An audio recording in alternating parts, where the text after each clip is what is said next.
Salam. Gəlin sınaq imtahanının izahı ilə yaxından tanış olaq. Başlayaq birinci sualdan. Birinci sualımız belədir. Venn diaqramına əsasən uyğunluğu müəyyənləşdirin. Bir xəritə, daha doğrusu qlobus, iki xəritə. E, Bir, miqyasına görə fərqi var. Ümumiyyətlə, qlobus da miqyasına görə üç yerə bölünür. Böyük, orta və kiçik. Xəritə də üç yerə bölünür. Ona görə də biz bunu ortaq cəhət kimi götürəcəyik.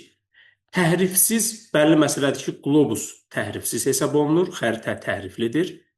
Baş və xüsusi miqyasdan istifadə olunur. Bəlli məsələdir ki, biz xəritədə baş və xüsusi miqyas deyirik, amma qlobusda biz bunu iki yerə ayırmırıq.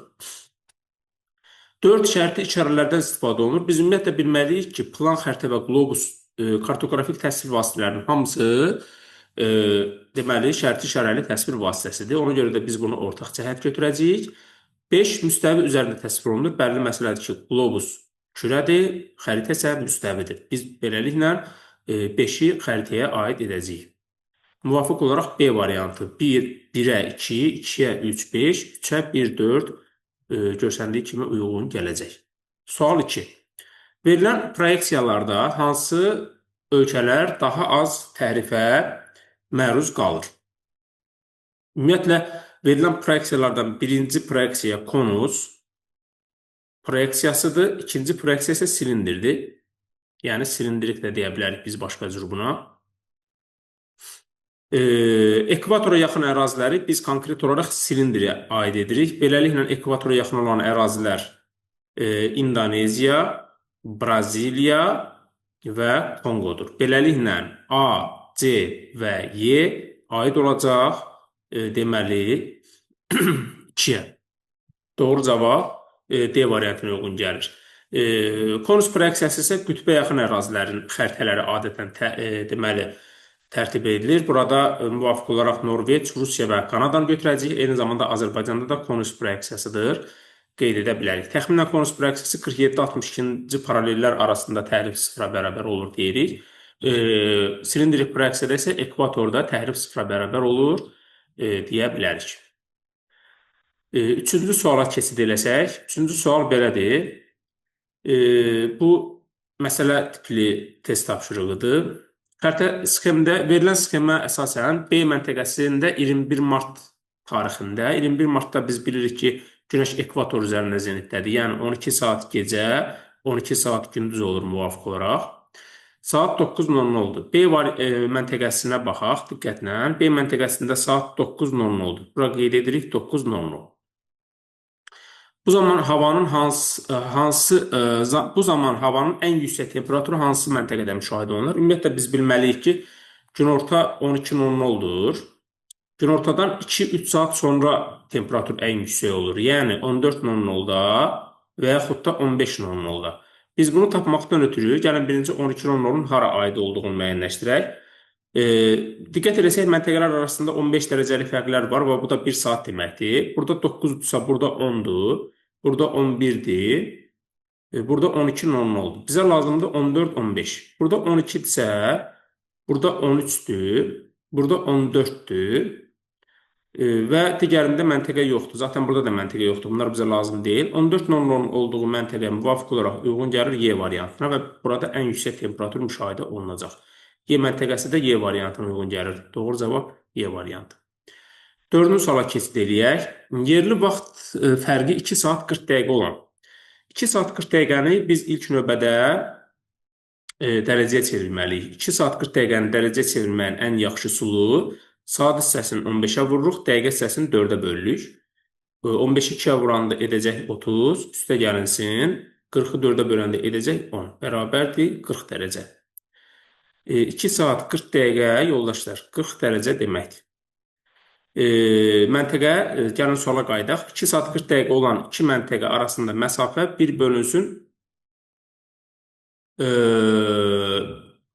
15 milyonluq xəritədə 22 santimetrdir. Bu məntəqələrin Pekin şəhəri ilə eyni enlikdə yerləşir. Pekin 40 dərəcə şimal enliyində yerləşir. Nəzərə alaq ki, 40 dərəcə şimal enliyində 1 dərəcəlik qövsün uzunluğu 85,4 kilometrdir. Kifayət qədər maraqlı sualdır. 40 dərəcəyə isə, burada tapdığımız 40 dərəcəyə isə x yazacağıq. 40 dərəcə x. Sadə hesablama üsulundan istifadə edəcəyik biz burada. Belə ki, deməli, müvafiq olaraq 40-ı vuracağıq. Deməli, 85,4-ə alınacaq 3416. Buradan alınacaq rəqəmimiz 3416 metrdir, kilometrdir. Və bu xüsusi miqyasdır. Baş miqyası tapmaqdan ötürü gəlirik miqyasa, baş miqyasa 5 dənə 0 silirik. Burada qalır 150, 1 santimetrə 150. İkinci tənasübümüzü qıraq. 1 santimetrə 150 kilometr. 22 santimetrə isə x yazacağıq. 22 santimetrə isə x. Müvafiq olaraq 22-ni vuracağıq 150-yə. Buradan da alacağıq 3300 kilometr. 3300 kilometr isə baş miqyasdır. Baş miqyas. Baş miqyasla xüsusi miqyasın fərqi təhrif fərqidir. 3416-dan da çıxanda 116 qalacaq. 116 kilometr təhrif fərqi. Bu da tapşırığın C variantına uyğun gələcək. Davam edək digər suallarla. Biz artıq 4-cü suala baxdıq. Keçid eləyək 5-ci suala.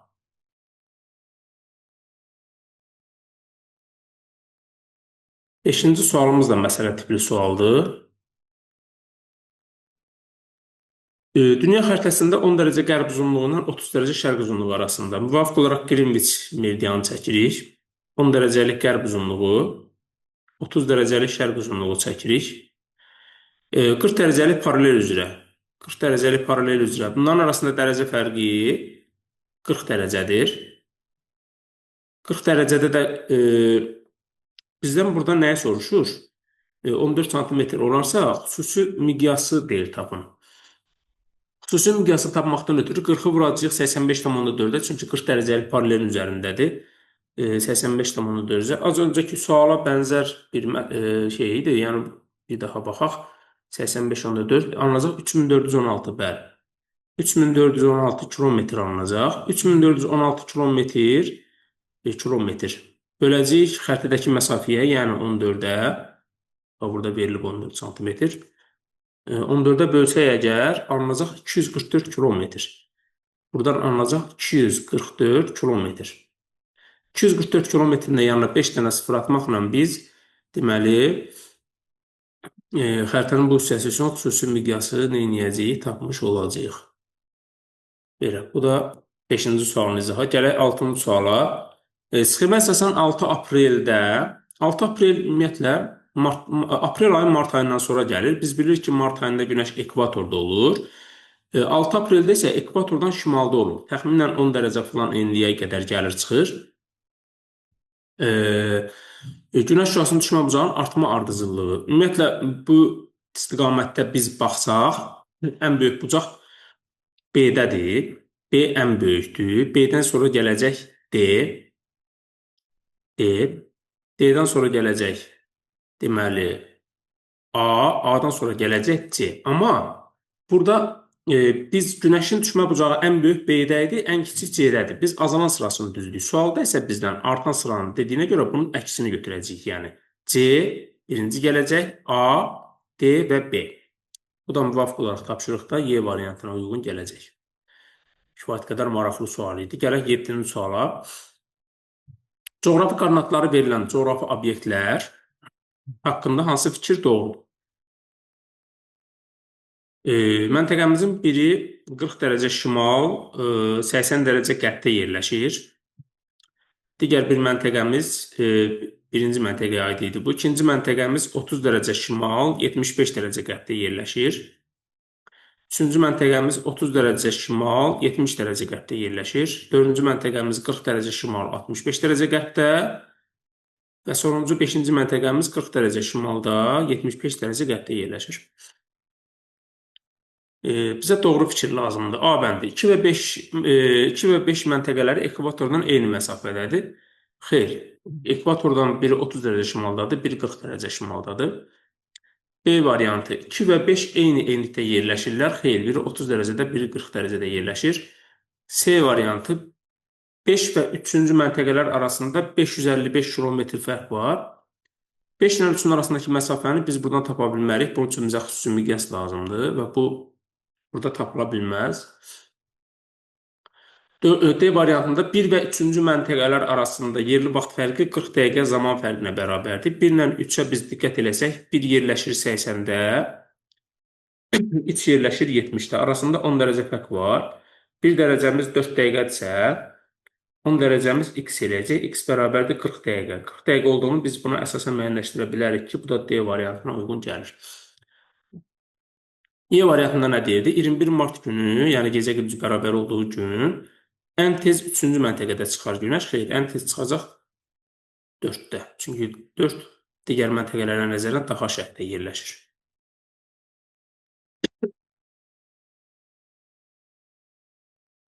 Tamam, elə 7-ci suala baxdıq biz. İndi keçid eləyək 8-ci suala.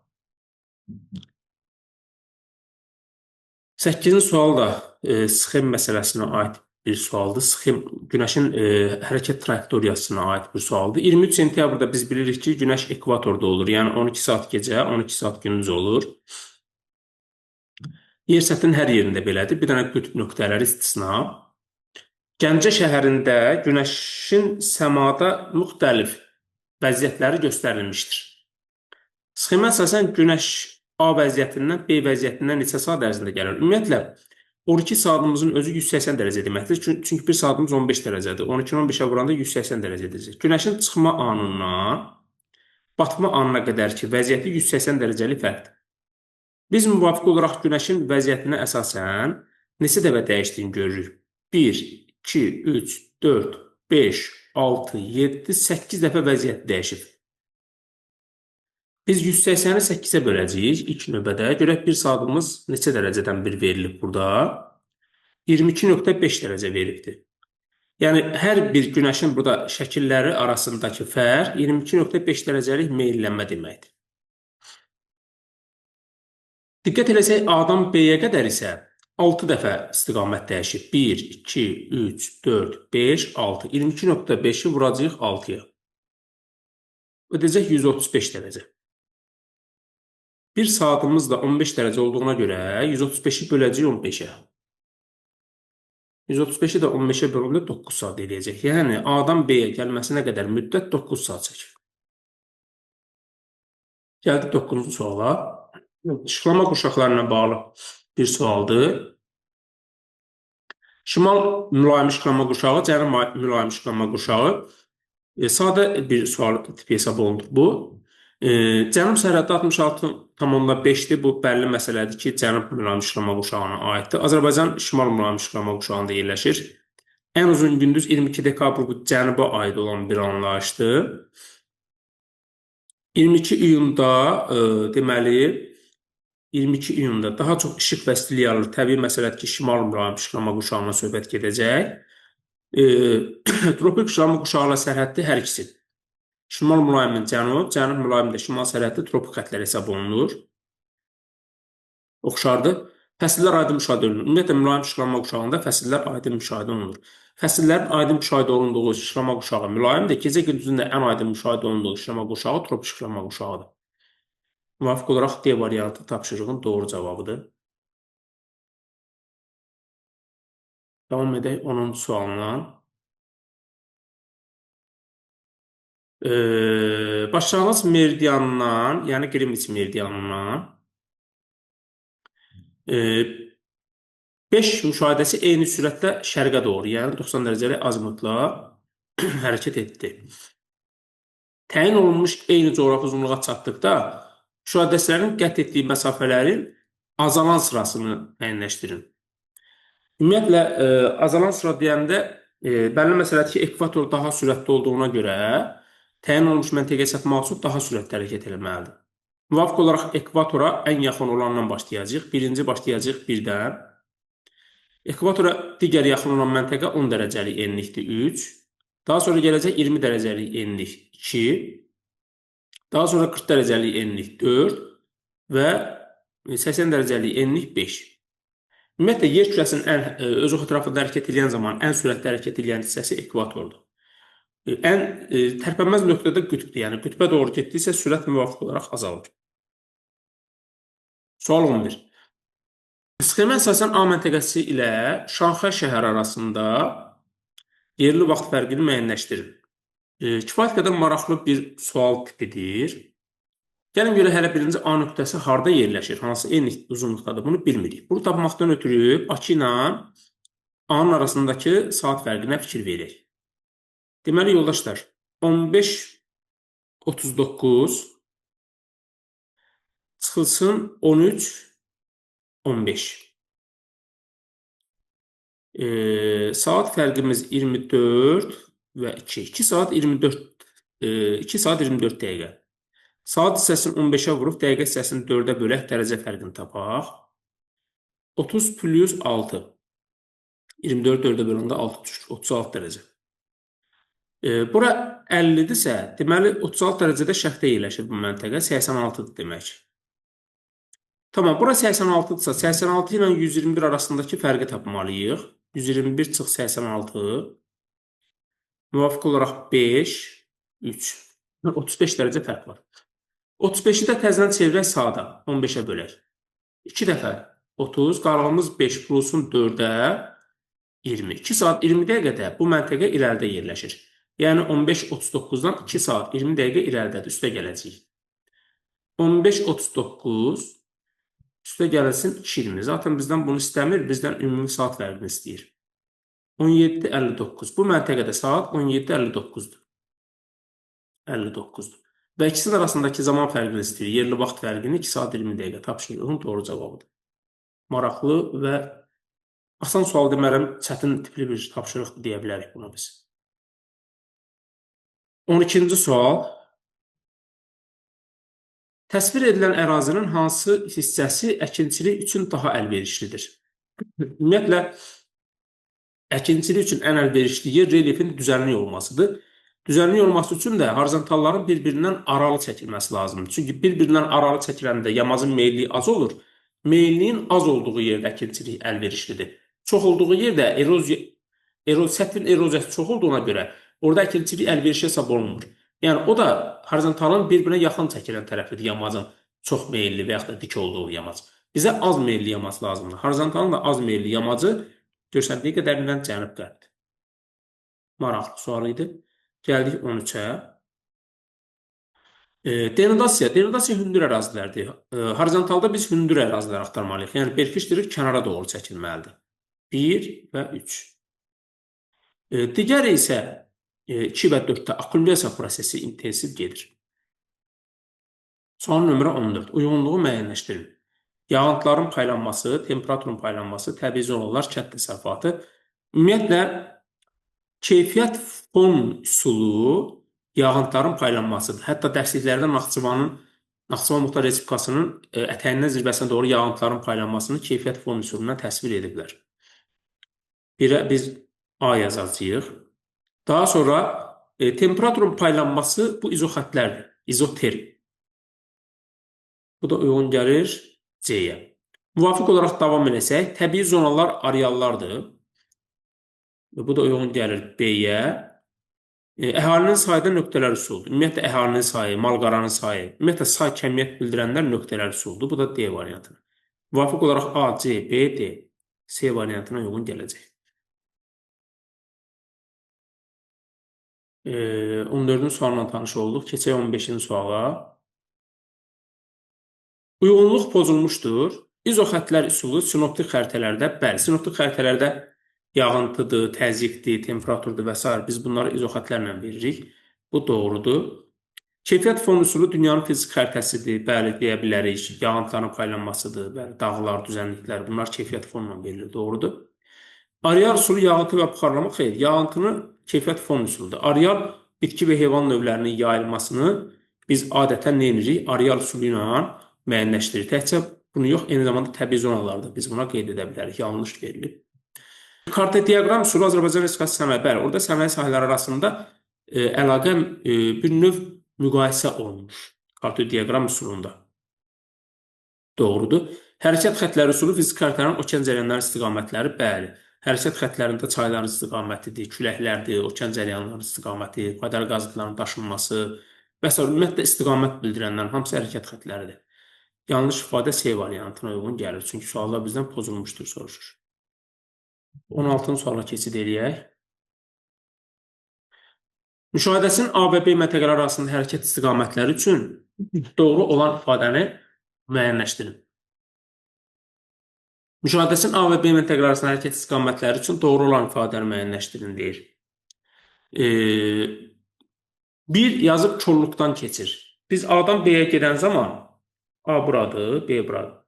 Kolluqdan keçdiyini görənməli. Çünki kolluq burada verilibdir. Bax, bura tapmış. Görürsünüz, kolluqlar buradadır.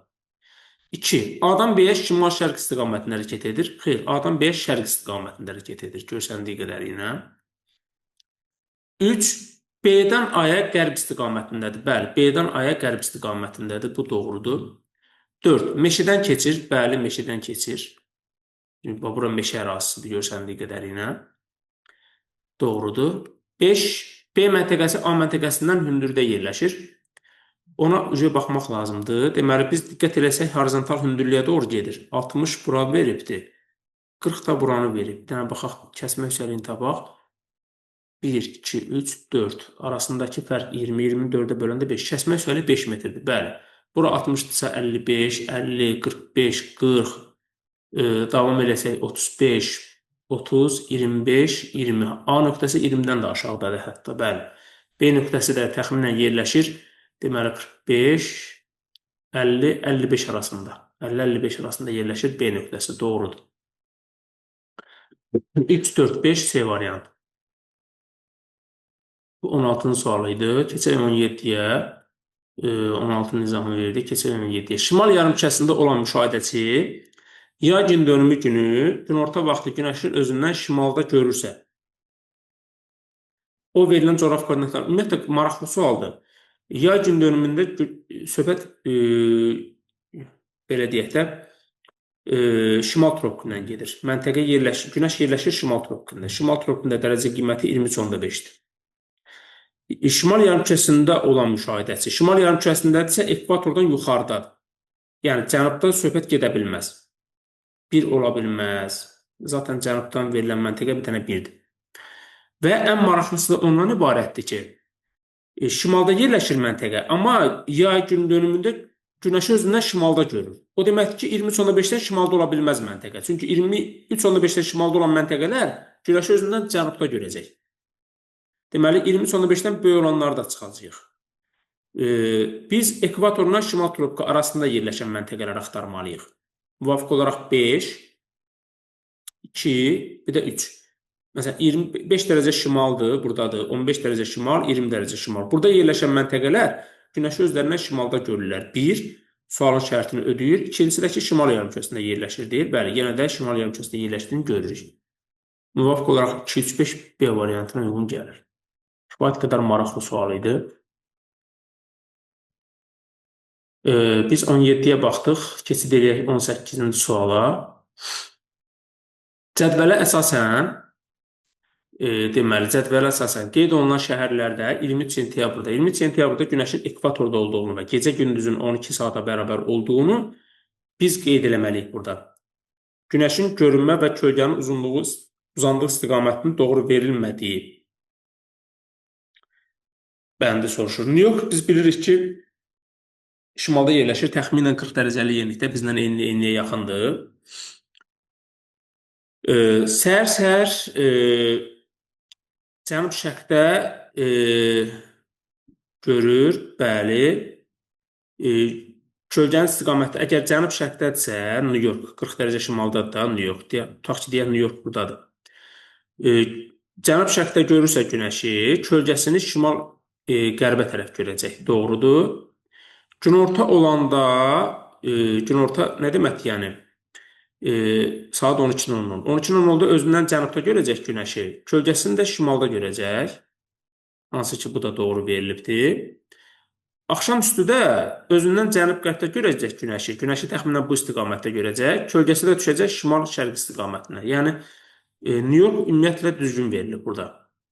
Gələk Buenos Airesə. Buenos Airesdə təxminən 30-40 dərəcəlik enliklər arasındadır. Tam enliyinə baxmaq lazımdır.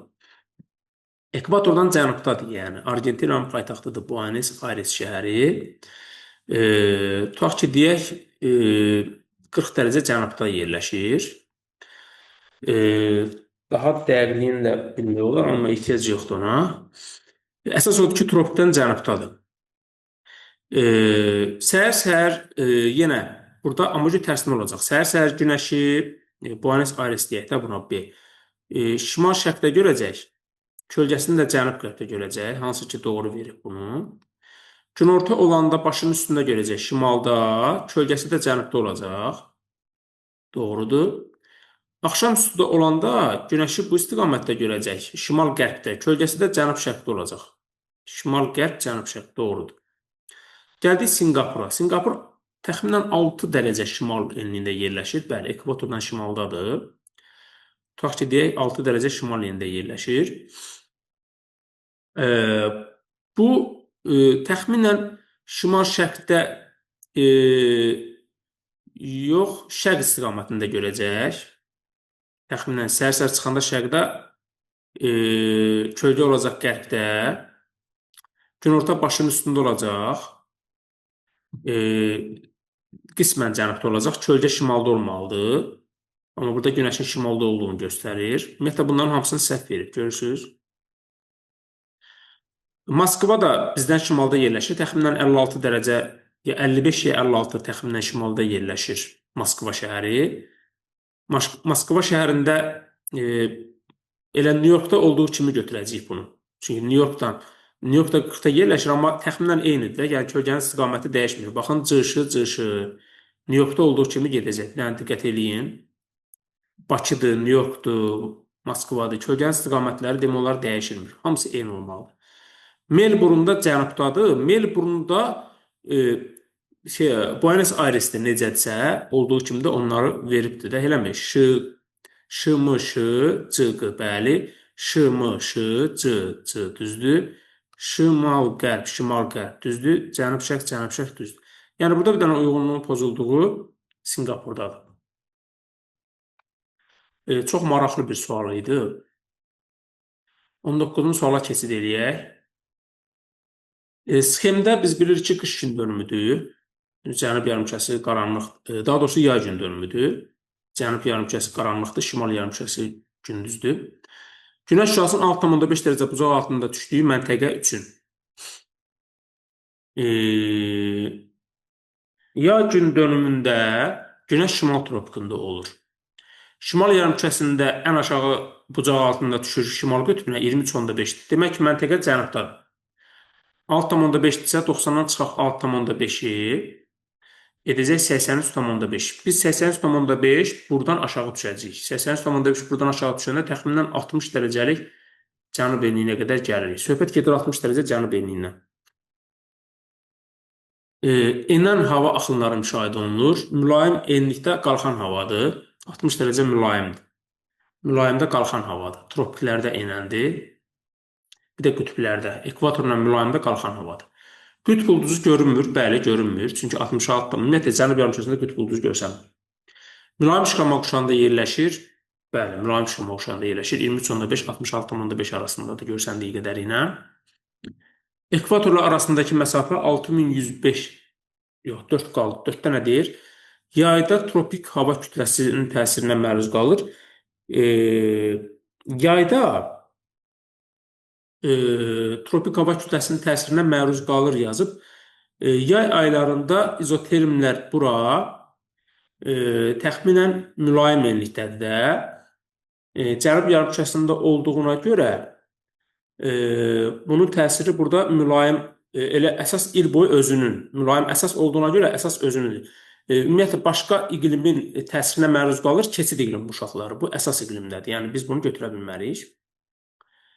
5 ekvatordan olan məsafəsi 6105-dir. Xeyr, 6105 deyil, 6660 ola bilər. Çünki 111 kilometrdir 1 dərəcəlik və yaxud da 111,1. Ya 6660 verilə bilər, ya da 6666. Cənub tropiki ilə arasında coğrafi enlik fərqi 36,5-dir. 60-dan çıxmalıyıq 23,5-i, 60-dan da 23,5 çıxanda 36,5 eləyir, tələbi ödəyir. 2-3-6 tapşırığın D variantına uyğun gəlir. Yaxşı sual idi. 20-ci suala keçid eləyək. Görək 20-ci sualda nə deyir? Dairəvi diaqram, bir də sütunlu diaqram. Bu ümumiyyətlə buna uyğun çox çətin suallar testlərdə istifadə oluna bilir. Ona görə də burada diqqətli olmağımız şərtdir. Venn diaqramıdır. Qrafik təsvirin bir növü olmur. Hər ikisi qrafik təsvirdir. Dairəvi, sütunlu, bir də xətti. Bu qrafik təsvirin üsullarıdır. A. Oxşar əlamətdir. B. Kəmiyyətlər arasında nisbət hissələrə bölünmüş formada bu dairəvi diaqramdadır. C. Mövcud məlumatların müqayisəsi şaquli və sütunlu formada olur. Sütunlu adından bəllidir, sütunlu diaqramdır. D. Ölkənin təsərrüfat sahələrin payının dəyişilməsini özündə əks elətdirir. Bu dairəvi içərisində verilir. Hətta bir-biri ilə bunlar müqayisə oluna bilər. Hətta yadınıza düşürsə, bundan qabaq testlərdə kartodiaqram üsulunda biz buna diqqət elədik kənd təsərrüfatı ilə bağlı. Ümumiyyətlə kənd təsərrüfatı, ümumiyyətlə kartodiaqram, diaqram, bu diaqramlar dairəvi diaqramlarda verilir hər ikisi. Kənd təsərrüfatı məhsullarının həcminin göstərilməsi biz burada deməli kənd təsərrüfatı payının göstərilməsini biz dairəvidə demişdik, amma məhsulların həcmi çəkisi bu sütunlu diaqramdadır. Çünki orada kəmiyyət əsas göstərilir. Ona görə də biz Y-ni 2-yə yazacağıq. Müvafiq olaraq B, D, C, Y, A. Çox qəşəng sual idi bu sual. 21-ci suala keçid eləyək. Yaz gecə gündüz bərabərliyi günündə, yəni bu o deməkdir ki, günəş ekvator üzərində zenitdədir. 20 dərəcə qərb uzunluğunda kölgə müşahidə olunmur. Çox qəşəng sualdır. Deməli, biz ekvator və Greenwich çəkək. 20 dərəcə qərb uzunluğu çəkək. 20 dərəcə qərb uzunluğu, günəşin ekvatorda olduğu bəllidir, çünki söhbət yazdan gedir. Və kölgə müşahidə olunmursa saat 12-dir. 20 dərəcə qərb uzunluğunda tam günortadır, yəni 12-dir. Yazıram bura 12:00. Bu zaman Bakı şəhərində isə Bakı 50 şərqdə yerləşir. 20, mən bura 20 yazmışam da, bəli. 20 ilə 50 arasında fərqi 70-dir. 70-i bölək 15-ə 4 dəfə 60, qalığımız 10. Buranda 4-ə eləyir 40. 4 saat 40 dəqiqə Bakı buradan irəlidədir. 12-nin də üstünə 4 saat 40 dəqiqə gələndə 16 saat 40 dəqiqə eləyəcək. Həmin zaman Bakıda 16:40-dır. Bunun həlli bu formadadır. Keçid eləyək 22-ci suala. 22-ci sualın izahı belədir. Gəlin birinci şərtini oxuyaq. Gecənin uzunluğu 7,2 saat olan. 7,2 saat nə qədər deməkdir? 7,2-ni rahat üsulu var. Bunu tapmaqdan ötürü 7,2-ni vuraq 15-ə, böləcək 108. 108-in özü də 15-ə böləndə düşür 7 saat, qalağımız 3 vuranda 4-ə 12. 7 saat 12 dəqiqə. 7 saat 12 dəqiqə. 7 saat 12 dəqiqə gecənin uzunluğudur. Gündüzün uzunluğunu tapmaq üçün 24-dən və yaxud da 23:60-dan çıxıram 7,12-ni. 48 burada qalır, 16 da burada. 16 saat 48 dəqiqədə gündüzün uzunluğudur. Gündüzün uzunluğu o deməkdir ki, günəşin çıxdığı andan günəşin batdığı ana qədər olan müddətdir. Və bu da 150 dərəcə şərq uzunluğundadır. 16 saat 48 dəqiqə o deməkdir ki, məntəqə ekvatordan kifayət qədər aralıda yerləşir. Və burada gecə gündüz bir-birinə bərabər deyil. Gecə 7 saat 12 dəqiqədir, gündüz 16 saat 48 dəqiqədir. Bunun da günəşin çıxdığı andan batdığı ana qədər müddət yarıya qədər, yəni 12:00 yarı deməkdir də, yəni. 16 saat 48 dəqiqənin yarısı 12:00-dan bu tərəfədir, yarısı da bu tərəfədir. 16 saat 48 dəqiqənin yarısı nə qədər eləyir? 16 saat 48 dəqiqəni yarıya bölsək 8 saat 24 dəqiqə düşəcək. 8 saat 24 dəqiqə bu səhərdən günortaya qədər olan müddətdir. 8 saat 24 dəqiqə. Ekvator üzərində isə həmişə 12 saat olur. Həm gecənin uzunluğu, həm gündüzün uzunluğu. Bizə də gündüzün uzunluğu lazımdır. Gündüzün uzunluğu ekvatorda 12 saata bərabərdirsə, onun da yarısı 6 saat deməkdir. 6 saat. Bu ikisinin arasında vaxt fərqi 2 saat 24 dəqiqə eləyir. Doğru cavab B variantına uyğun gəlir. Davam edək 23-cü sualına. Deməli, Revillagigedo adaları, biz bilirik ki, Revillagigedo Amerikanın qərbində yerləşir. Adalarından 225 dərəcəlik azimutda.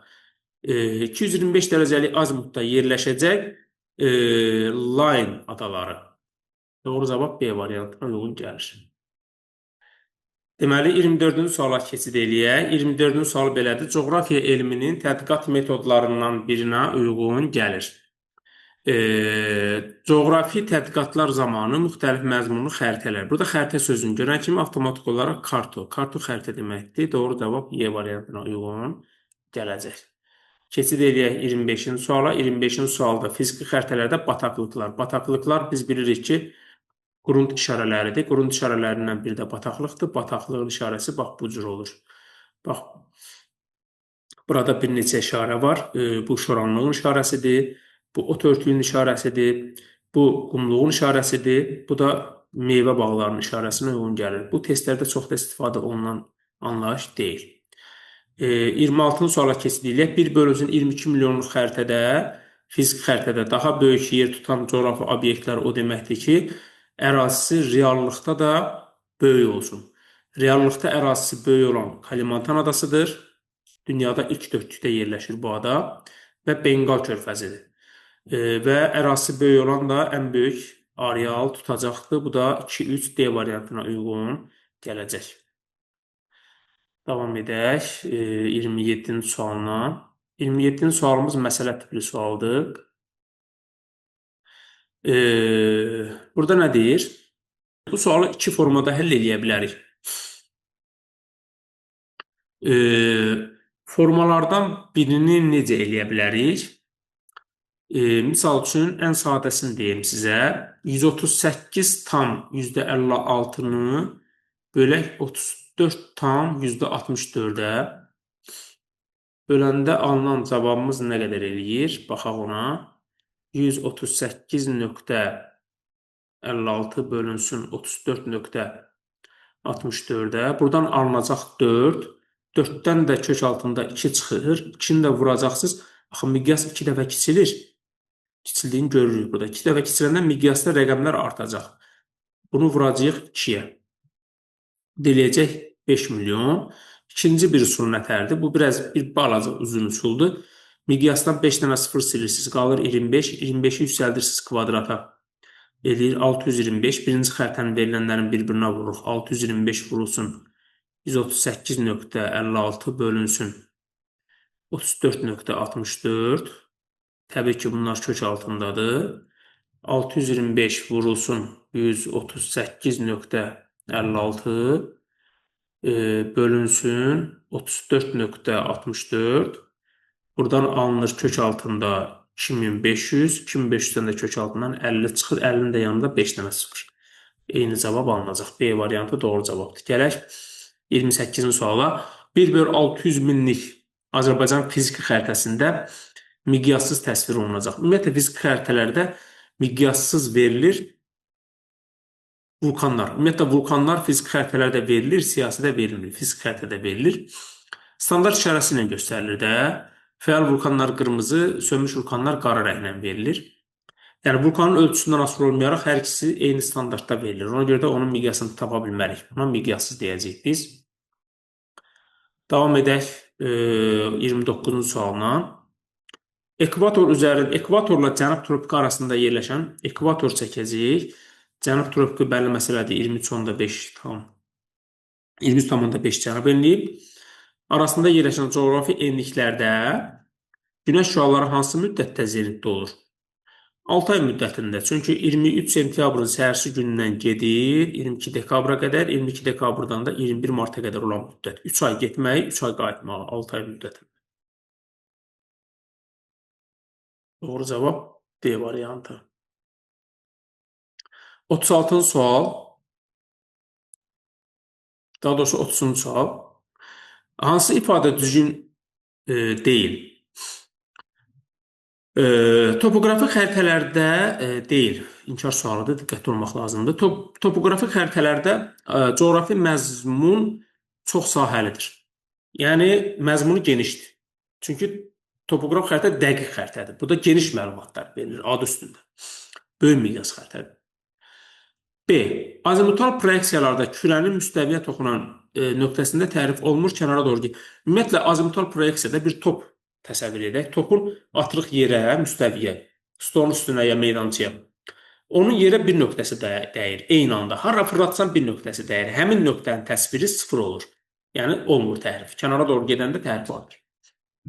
C. Topoqrafi xəritələrdə relyef horizontallar ilə təsvir olunur. Bəlli məsələdir, dərslik cümləsidir. D. Konus proyeksiyasında qlobus hər hansı paralel üzrə konusa toxunur. Bu təxminən 47-62-ci paralellər arası konusa toxunur. Həmin toxunma nöqtəsində təhrif olunmur. Ekvatora doğru gəlsə təhrif artır. Y. Silindrik proyeksiya ilə tərtib olunmuş xəritələrdə qütblərdən ekvatora doğru tərifin qiyməti artır. Yox, azalır. Qütblərdə maksimum tərif olur, ekvatorda minimum tərif olur, 0. Qütblərdən ekvatora tərif azalır. Burada artır yazıb. Ona görə də cavab Y variantına uyğun gəlir. Aha. 31-ci sual. 31-ci sual gəlin görək nədən ibarətdir. 4-cü saat quşağın ucqar şərqi 45 dərəcəlik şərq uzunluğuna uyğun gələrsə. Aha. Bakı ilə London arasındakı zaman fərqi nə qədər olacaq? Ümumiyyətlə, biz bilməliyik ki, normalda Bakı ilə London arasında zaman fərqi 3 saat 20 dəqiqədir. Hal-hazırda belədir. Çünki Bakı 0-da 50-də yerləşir, London 0-da yerləşir. Arasında fərq 50-dir. 50-ni də böləndə 15-ə, 3 dəfə 45, qalığımız qalır 4, 5, onu da 4-ə vuranda 20. 3 saat 20 dəqiqə. Amma bu nə zamandır? 1 saatımız 15 dərəcə olanda. Burada da deyir ki, 4-cü saat quşağının ucqar şərqi. Ucqar şərqi əgər 45 dərəcəlik şərq uzunluğuna uyğun gəlirsə, burada ucqar şərqi yəni 4,5 deməkdir də, yəni 4-cü saat quşağının şərqi deyəndə 4,5 götürülür. 4-cü saat quşağının qərbi desəydi 0,5 azaldacaq, 3,5. 4-cü saat quşağının özü də 4-dür. Yəni 4 özüdür, 4,5 şərqidir, 3,5 qərbidir. Bu da şərqi 45-ə uyğun gəlir. Deməli 45-i böləcəm 4,5-ə. Belə 1 saatımız neçə dərəcədir? Biz görürük ki, 1 saatımız düşür 10 dərəcəyə. Tamam. London 50-də 0-da yerləşir, Bakı 50-də yerləşir. 50-dən 0 çıxanda elə 50 eləyir. 50-ni bayaq biz 15-ə bölüb 3,20 tapmışdıq da, düzdür? İndi 50-ni 10-a böləcəyik biz. 50-ni də 10-a böləndə düşəcək 5 saat. Bu zaman saat fərqi olur 5. Nə qədər artır arasında fərq? 5 saatla 3 saat 20 dəqiqə arasında vaxt fərqi 1 saat 40 dəqiqədir. Amma artır ha, görürsünüz 3:20-dən qalxır olur 5-ə. Çünki digər variantda azalır da yazılır, səhvdir o. 32-ci sual. Çoxüzlü proyeksiya ilə tərtibatı daha məqsədə uyğun olan ölkələr. Ümumiyyətlə, çoxüzlü proyeksiya trapesiyalara əsaslanıb çəkilir. Biz bunu birmənalı şəkildə bu cür bilməliyik və bu da xəritədə ərazisi çox da böyük olmayan dövlətlərə aiddir.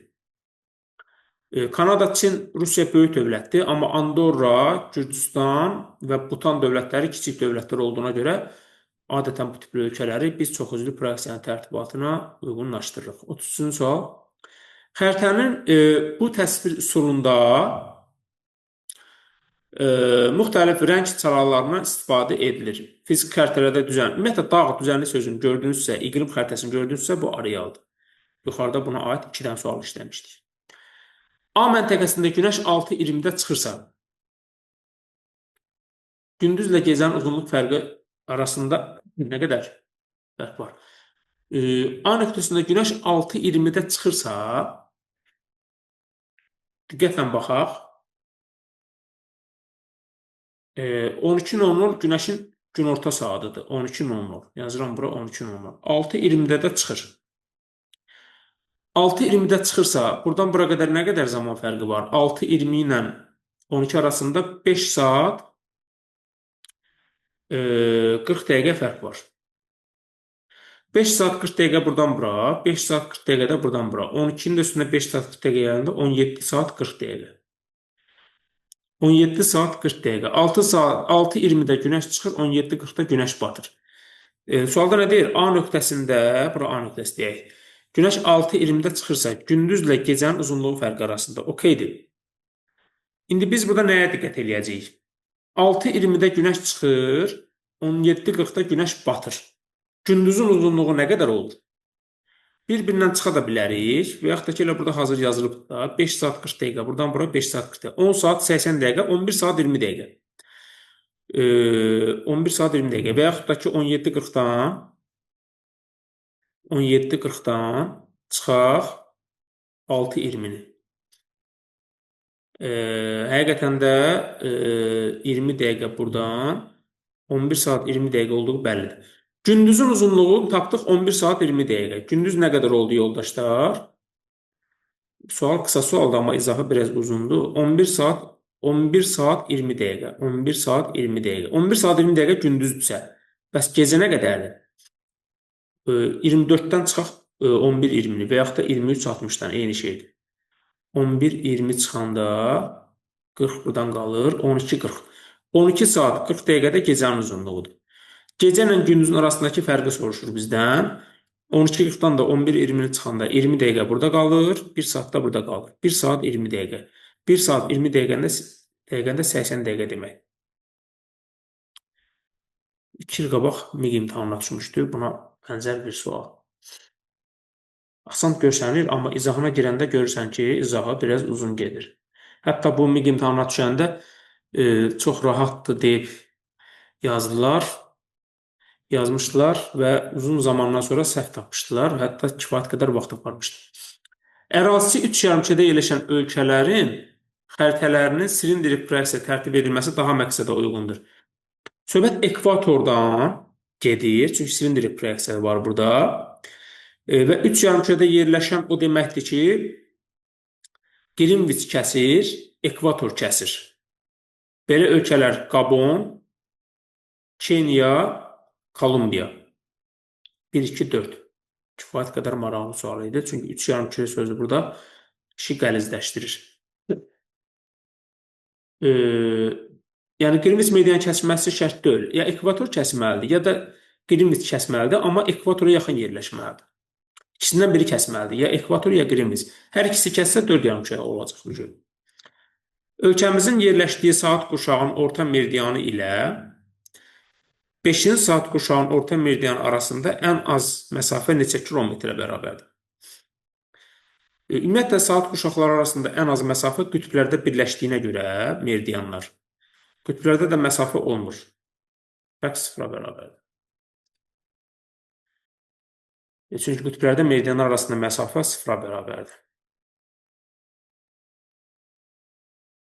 Amma desək ki, Bakı ilə eyni enlikdə və yaxud da hansısa bir eynilik soruşsa, orada fərqlidir. Gələk 37-ci suala. 1/500.000 miqyaslı xəritədə 1800 kilometr olan ərazi göstərilmişdir politikada. Tamam, 5 dənə 0 silirik buradan. Qalır 15. 15-in kvadratı 225 edir. 1 santimetrin kvadratına 225 kilometrin kvadratı, x-ə isə 1800 kilometrin kvadratı. 1800 bölünsün 225. Düşür 8. 8 santimetrin kvadratı. Gəlin politikaya diqqət eləyək. Politika görək nə qədərdir. Çıxıntıları sayaq. 1, 2, 3, 4 dənə çıxıntı var. 1, 2, 3, 4, 1, 2, 3, 4, 5. 5-i də 4-ə vurdu, 24 də vurdu. 24 dənə politika var. Politikaların sayını 4-ə bölməklə xəritədəki sahəsini tapırıq. 6 santimetr kvadrat. 6 santimetr kvadrat politikanın sahəsidir. Realda bunun sahəsi 8 santimetr kvadratdır. Deyir, daha nə qədər dama rənglənməlidir? 2 santimetr kvadrat artıqdır da, düzdür? 8-dən 6 çıxanda qalır 2 santimetr kvadrat. Bir politikam 0,25-dir. Sadə tənasübdə qura bilərik. Bir politikam 0,25-dirsə, santimetr kvadrat, x-ə isə 2 santimetr kvadrat. 2-ni 0,25-ə bölməklə 4-ə vurmaq eyni şeydir. 2-ni də 4-ə vuranda 8 edir. 8 dənə politika artırılmalıdır. 38-ci sual. 2 şıqlama qurşağında və 3 yarımkürədə yerləşən Afrika ölkəsi. Çox çətin bir sualdır. Həqiqətən də Xəritəni mükəmməl bilməlisiniz və MIQ imtahanında buna uyğun çox suallar gəlir. Zaten Afrikada belə dövlət 2 dənədir. Biri Malidir, biri Əlcəzairdir. 2 şiqama quşağında yerləşir. O deməkdir ki, tropik xətti kəsir. Şimal tropiki. Və 3 yarımkürədə yerləşir. O deməkdir ki, Qrinviç meridianı da buradan keçməsi şərtdir. Və bunları Qrinviçdə kəsir. 39-cu sual. 40 dərəcə şimal enliyinin Bakının hansı inzibati rayonundan keçir? Bakının 12 dənə rayonu var. 40 dərəcəlik şimal enliyi Qaradağdan keçir. Bu da xəritə sualıdır. İmtahana düşəndə çox çətinlik yarada bilir. Qaradağda bu Ələt tərəfdən keçir. Sonuncu 40-cı suala gəlin keçid eləyək. Merkuri və Günəş arasındakı məsafə 0,38 astronomik vahiddir.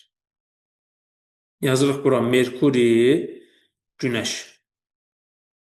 0,38. Bir astronomik vahid bilirsiniz ki, 150 milyon kilometrdir. Marsla Günəş arasındakı məsafə 1,52-dir. Saturnla Günəş arasındakı məsafə. Bu əslində daha uyğun bir izah verə bilərəm sizə. Bir düz xətt üzərində çəkməklə.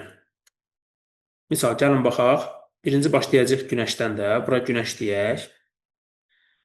Günəş. Birinci gələcək Merkuri. Venera, Yer, Mars.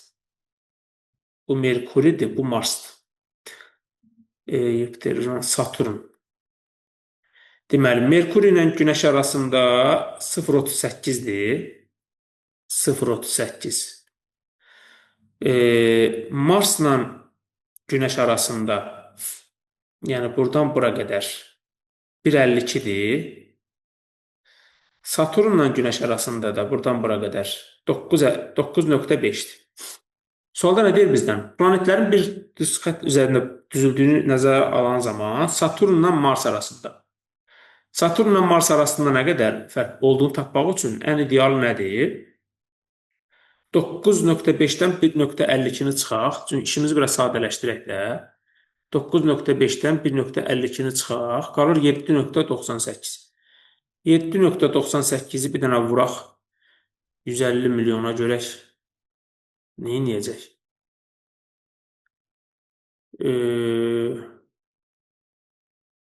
1197, 11197. Burada burada sualda başqa şey soruşaq bizdən. Planetin bir Saturnla Mars arasındakı məsafənin, yəni 7,98 tapdıq da biz bunu düz tapmışıq. Marsla Merkur arasındakı məsafədən nə qədər çoxdur? Marsla da Merkur